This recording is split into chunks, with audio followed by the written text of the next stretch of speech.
Okay, yeah, okay, guys. So, yeah, fortunately, honestly, I think I didn't really get rid of the problem.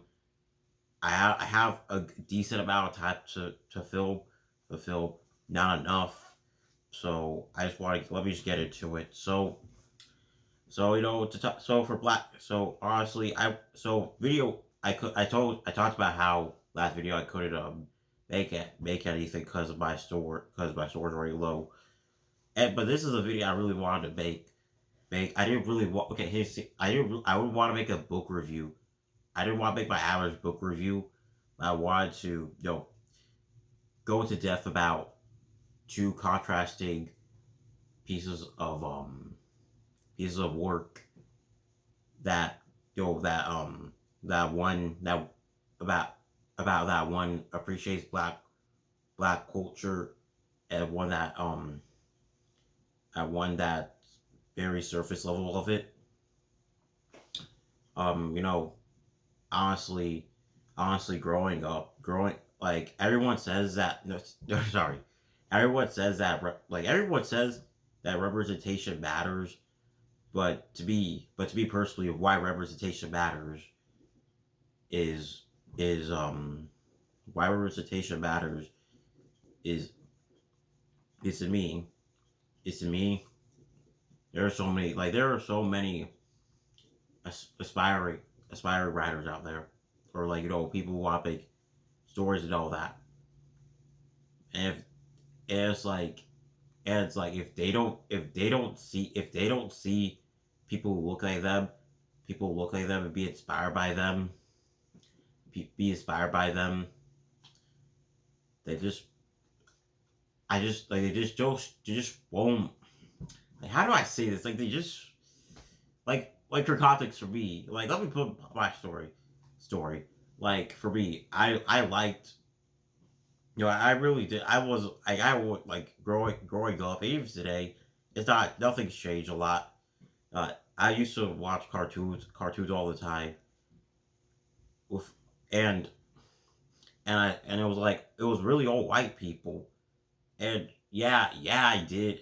There were black. Yeah, there were some black media, like things I knew, like Nollywood, or Nollywood, or Medea. But it's like I just never felt inspired by them. Even Black Panther, it's like I couldn't really understand why representation mattered like that, like that, like that. But to be honest, and it really, and it really influenced. I made a lot of stories and all that when I was a lot younger, and I kind of don't want to admit this, but I had to. But I guess I will though. They were there were mostly good amount of them were white people, and but now being inspiring by myself, I do want to put a bigger focus on black centered characters, because I want like I because like for me I want to I want to feel like black kids can be inspired, you know, and start drawing people that look like them. Start drawing people, making story about people who look like them. But but yeah, enough with that. So I read two graphic novels lately. It was this one first. This one was EXO, the Legend of Wale Williams. You could see shit. I don't know. It's like okay, yeah, EXO, the Legend of Wale Williams is even mirror anyways. Hell, um, this one, this graphic novel is about a superhero. About It was about a Nigerian superhero, who who has to who fights the Dreads, who fights the antagonist, the Dreads, who are being controlled by Oniku, who's the like no like the Dreads are like the robots, the henchmen, but the like Oniku Oniku and the antagonist and his antagonist is Oniku. What I really liked about it, but really what I liked about it, you know, it was it was you know representing hope, like a better like having representing a better Nigeria while still while still pointing out the struggles that it faces even the future. This play like even so like this play takes place in 2025. This was made in 2021, so I don't know it kind of feels immediately dated. Like it's just so weird. It's just so weird now. It's just so weird now. But honestly, great black representation. Great black representation. He actually has royal like the author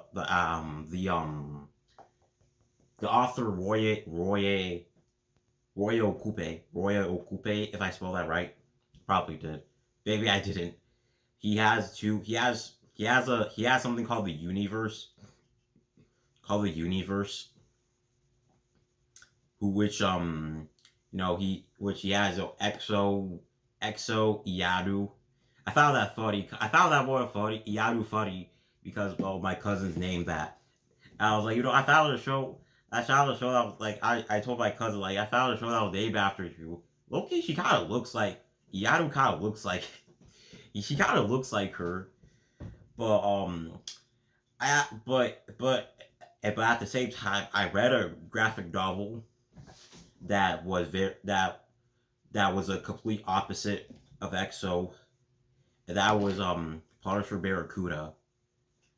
And this was like it says explicit content. This wasn't even like edgy or anything.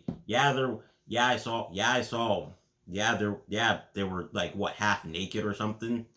But it wasn't even edgy. It was just racist. It was just racist. Like I remember like there for context, Punisher gets kidnapped by your stereotypical super strong black man named Barracuda and named Barracuda and he and really he's just basically your I really don't have what can I say about Barracuda. He's your stereotypical black man. He let me just tell you one of the ways. So for context, you know, he first of all he's portrayed as violent and threatening to to all these white people, these comics. Like he was the only black person in the comics. He was the only black person in this graphic novel. Um, he he almost and also he wait also he said wait sorry what else I also like racial like homophobic also one thing also like homophobic and racial slurs were thrown around were thrown around were thrown around left and right, man. Like there was like the FAG word, the hard R, hard R. But let me tell. But here's like the thing is like this like. But the worst thing I hate about Barracuda, like for context, let me for context. Let me give you a good picture of him. Um, nah. Wait, sorry guys. Shit, I got it. Yeah, this is him. This is him. This is him. You gotta tell you like for Kai. But but the one thing I extremely hated was the ending. I have to wrap this up quick. But for context, um Barracuda, you know, finds this finds this finds this white woman attractive. It was another man. It was another. She was in a relationship with another man, and I don't know. She's just super horny. She just can't stop. She's just addicted to fucking. But but how? But and the white couple, um, plots a plan to kill Barracuda, and and in the like it actually ended in the worst way possible. It's really so so so so this small white woman dragged her to this room, like gets down to her and starts talking off his diggity dog, and the and his and her boyfriend who is white, he hits him unconscious, not dead, unconscious. At what I hated about that was like he had no like Barracuda had no weaknesses, but that the one white woman in the story, and the couple after they knock him unconscious, they realize the boat the boat is the the boat has explosives, and the boat and everything explodes. And to edit off, the Punisher the Punisher ki- the Punisher no the Punisher kills no Punisher, a white anti-hero, kills Barracuda, a black man. Honestly, I don't know how well I explained it, but what I want to say is like I hated this theme of white of being of white of having a white savior complex, like Punisher being a white man and killing Barracuda, black man be considered a threat. He's violent. I just really wanted to state, man. But I really wanted to state these two books, these two novels, to show how far we've come, you know, in in in story, storytelling, in black in black comics. I've been a long time fan of them my whole life. I've been reading them since I was 12. Like if you know the Comics Code Authority, like you know ball, like you know the Comics Code Authority, you know ball, you know call. I know who they are, but even despite how far we come, there's like we still have a long way to go. We still have a long way to go. Yeah. So bye.